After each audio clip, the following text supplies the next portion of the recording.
Coach, I know you're very focused on what's going on, but the significance of having yet another 50-win season. They're not frequent throughout the NBA. Not many teams get 50 in a season.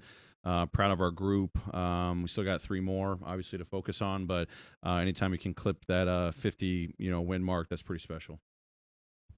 What are your general takeaways from the game? Got off to a fast start, and then you needed that push in the fourth quarter to close it out. Yeah, I mean, I just our urgency defensively just slipped major in that second quarter. Obviously, Trailblazers. We said before the game, guys playing confident, they get opportunities, they're gonna make the most of it. Guys knocking down shots. I thought our communication was poor in that second quarter, and even in the second half during stretches in that third quarter, not getting communicated. And then they had 11 second chance points, I think, at halftime. So we know that's a significant weakness of ours that we got to clean up. Guys are in position, they're not getting the hits, or they're not, making the efforts. So we've got to, clean that up somehow, some way.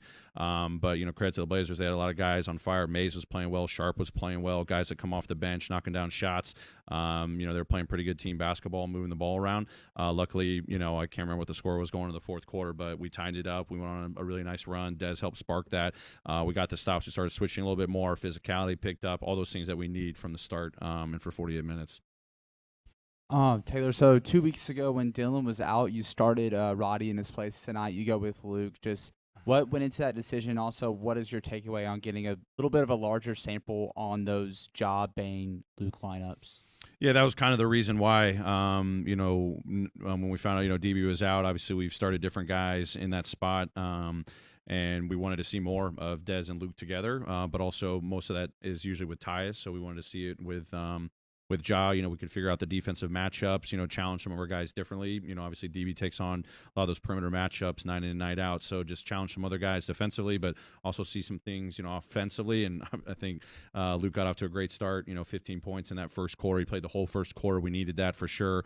And he's continuing to find his rhythm, and it doesn't matter who he's playing with, but that combination of him and Dez is something that we really like.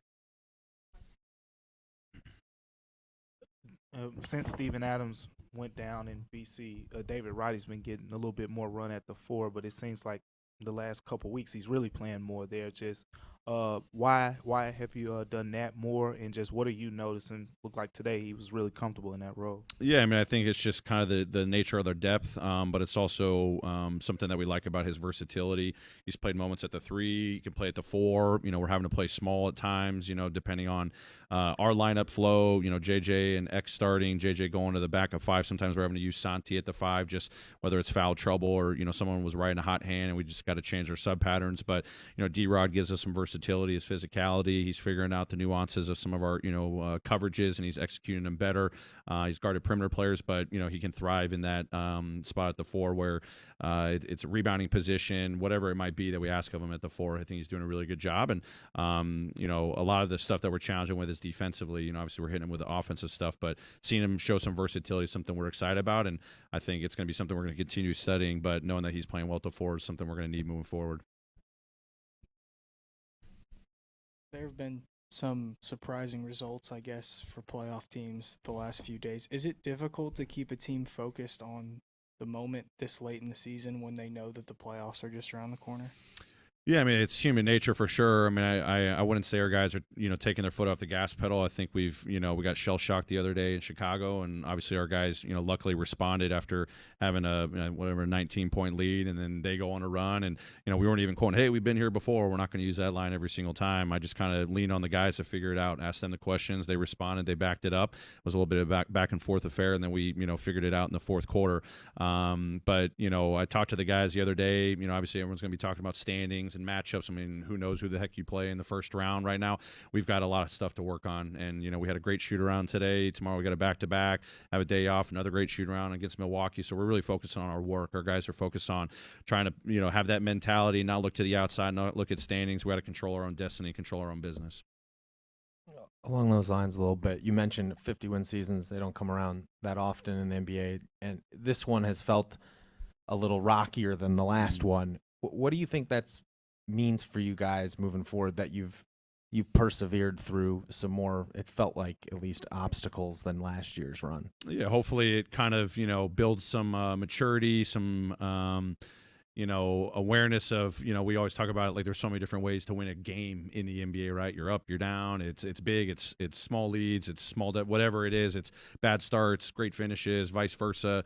The season's the same way. You don't know what challenges are going to come your way as we continue to navigate this 1 year at a time. I think it hopefully gives our guys confidence that you come into the season, everyone talks about expectations and how you start the first month or two of the season. You're like, yeah, you got to play 82, so just focus on that. So that's why I always talk about we're just business as usual. We stick to our routine. When guys are in and out, next man up mentality. I mean, it's all cliche stuff you hear in the game, but if our guys truly embrace that and they always stay prepared, and we try to make our standards a factor every night for 82 games, knowing that there's going to be ebbs and flows and how we respond to a winning streak, how we respond to a losing streak.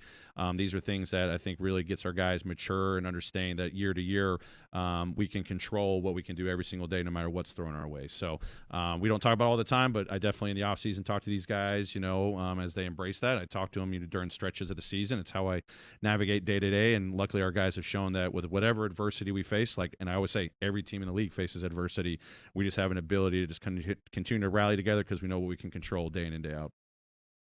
Taylor, so Jaren, a little bit of foul trouble tonight, but mostly last couple of weeks and months, he's been able to stay on the floor for his team. What have you noticed that he's done differently to stay available?